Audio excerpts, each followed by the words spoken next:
Gendering the concept of disability rights? What?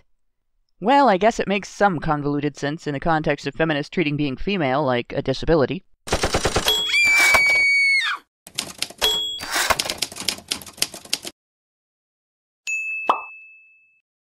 The feminists of the organization behind the Women's March say feminists seek to break barriers faced by the disabled. Their description is a long-form rundown of conditions needed to live as a healthy, safe, and secure part of their community. That sounds like a noble goal, one that the disabilities advocacy and care community has worked toward for generations. It would be nice to have feminists catch up to that after generations of association between their movement and eugenics. Feminist eugenicists have always been all for disability rights, except, any kind of right to be protected during gestation, arguably the most vulnerable time in a human life, or the right to not have one's bodily autonomy violated via forced sterilization, or the right to have one's existence treated as legitimate rather than as nature's horrible mistake. Margaret Sanger, founder of the American Birth Control League, which later became Planned Parenthood, was a staunch proponent of aborting unborn babies believed to be handicapped and involuntary sterilization of the intellectually disabled. That attitude was carried through decades of feminists to Ruth Bader Ginsburg, telling Sunday New York Times Magazine reporter Emily Bazelon, "Frankly, I had thought that at the time Roe was decided, there was concern about population growth, and particularly growth in populations that we don't want to have too many of." There's a human rights focus for you. Such compassion. Of course, that's just the feminist eugenicist, right?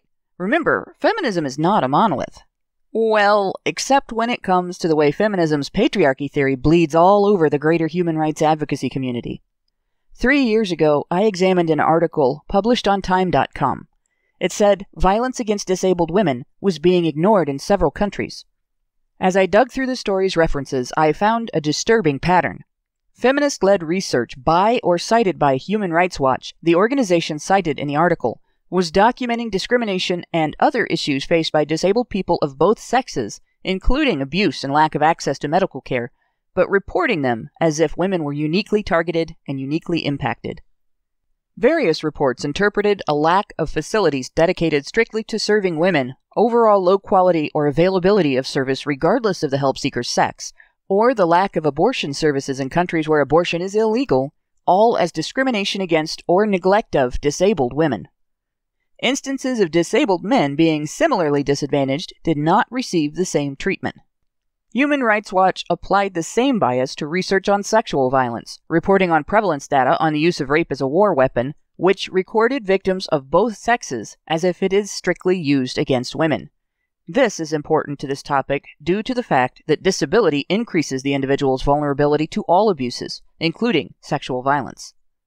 Further examination of their research on violence indicated that Human Rights Watch is using 2 other common feminist techniques for avoiding information that contradicts the victims must be female part of their narrative. One is only looking into women's experiences of genderless issues, and then reporting their findings as a women's issue. The other is attributing women's adverse experiences to being targeted due to their gender, but not attributing the same adverse experiences to gender when men report them. Through that filter, every disadvantage any women face becomes a women's issue, but no disadvantages faced by men are treated as men's issues. Meanwhile, in the U.S., where feminists have been active for 100 years, there are services for the disabled that are reserved strictly for women. This includes government initiatives like the Health and Human Services Department's website, womenshealth.gov's page on violence against women with disabilities, which provides information and links to resources for disabled women and their families. Want similar information for men with disabilities? A cursory look at menshealth.gov revealed that there are several interesting advertisements, articles, and other publications related to men's health, all of which were listed on the landing page my internet service provider shows when you try to visit a website that doesn't exist but has Men's Health in the URL.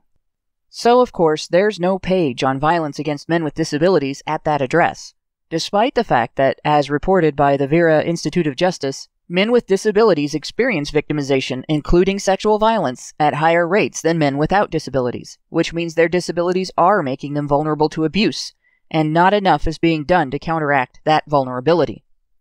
Oh, but Uncle Sam isn't completely devoid of advice for men with disabilities. The website for Selective Services advises, men who have a disability and who live at home must register with Selective Service if they can reasonably leave their homes and move about independently. A friend or relative may help a disabled man fill out the registration form if he can't do it himself.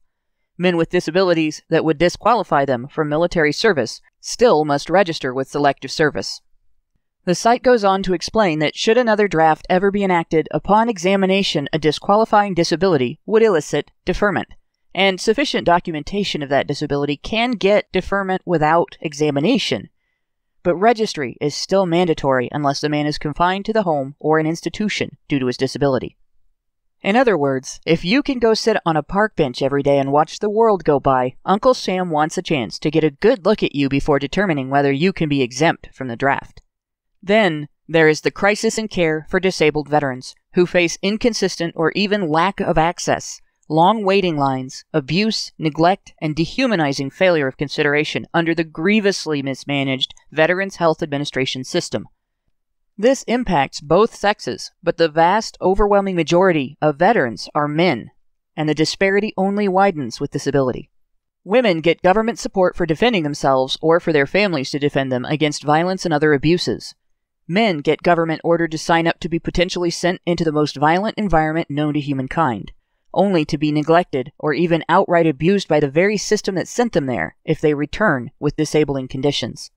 And that's not the only systematic institutionalized discrimination disabled men and boys face.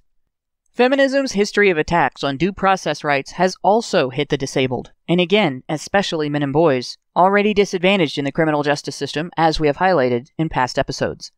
Additionally, a 2015 report by the National Council on Disability stated, studies show that up to 85% of youth in juvenile detention facilities have disabilities that make them eligible for special education services, yet only 37% receive these services while in school. Let me remind you, Justice Bureau statistics show that 95% of incarcerated youth are boys. The report goes on to say, a disproportionate percentage of these detained youth are youth of color.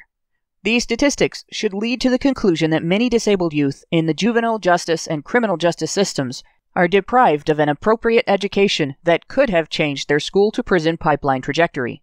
The school-to-prison pipeline refers to policies and practices that push our nation's schoolchildren, especially those most at risk, out of classrooms and into the juvenile and criminal justice systems. This pipeline reflects the prioritization of incarceration over education. The ACLU has reported on conflicts between police officers and the deaf, who often get accused of resisting for failing to follow instructions they could not hear, and which, therefore, were not actually communicated to them. Disability can lead to a person failing to understand officers' instructions or commands, charges leveled against him, the nature and scope of his defense options, his attorney's advice, questions he is asked in court, and how to explain innocent but abnormal behaviors or conditions or adverse experiences without falsely incriminating himself in the eyes of police, court personnel, judges, and jury members. He may be unconvincing when telling the truth, easily tripped up or falsely made to look dishonest or incompetent to tell the truth by authorities attempting to catch him in a lie, or just to get another conviction under their belts. He may also be vulnerable to suggestion via pressure from authorities trying to get that conviction. A 2016 report by Respectability.org states that there are 750,000 adults with disabilities behind bars. That number is Respectability's estimate based on Bureau of Justice statistics indicating that 32% of federal prisoners and 40% of people in jail have at least one disability. More than 500,000 of them have cognitive disabilities. Justice Bureau data also reveals that the disabled are a disproportionately represented population in prison and jail settings. One survey found that 32% of prisoners have at least one disability as opposed to 11% of the general population. Another found that 40% of jail inmates have at least one disability compared to 9% of those in the general population. Prison inmates were 4 times as likely to report having a cognitive disability than the general population. Jail inmates were 6.5 times more likely. A higher percentage of incarcerated women than incarcerated men reported ambulatory or cognitive disabilities, but the overwhelming majority of incarcerated people are men, and in raw numbers, they report more of all disabilities. Further, reports also show that men are more likely to have a disability and not report it. The problem, however, is not just in the area of wrongful conviction. Respectability's report states that once individuals with a disability are in the system, they face significant problems including access to counsel, lack of accommodations, complex rules, systematic abuse, and solitary confinement. Many are abused behind bars. For example, people who are deaf or blind are put in solitary for years as, quote, an accommodation. However, evidence shows that this can cause them to have significant mental health problems. A 2017 report by the ACLU explains that prisoners in solitary confinement, a punishment reserved almost uniquely for men and boys, are often required by correctional facilities to go without the devices, services, and treatment they need to perform basic human functions and remain healthy, while they are held in small cells for 22 hours a day or longer for days, months, and even years. After being consistently failed by their schools, law enforcement, and the courts, incarcerated disabled convicts routinely face abuse, exploitation, and neglect that would land any other professionals responsible for their welfare in jail themselves. The ACLU's report, Caged In: The Devastating Harms of Solitary Confinement on Prisoners with Physical Disabilities, describes people with disabilities, mental and physical, left to languish in despair, isolated, shut off, and prohibited from gaining equal access to programs and services, and at serious risk of physical and psychological harm, especially in those facilities that are overcrowded or understaffed. The report highlights several areas of mismanagement and misconduct which lead to egregious treatment of disabled inmates, including decrepit and unsanitary living conditions, lack of access to health care, failure of facility staff to prevent violence perpetrated against disabled inmates by other inmates, and environments which exacerbate symptoms experienced by inmates with psychiatric conditions in ways that lead them to receiving more punishment. The ACLU's recommendation for reforms to end these deplorable conditions and the heinous treatment of America's disabled inmates include the suggestion that institutions which house disabled prisoners should comply with the Americans with Disabilities Act in terms of accessible design, inmate access to proper equipment, care and assistance, and rehabilitative programs. They literally had to suggest that U.S. government-run or funded facilities for penalizing criminal offenders should not violate federal law.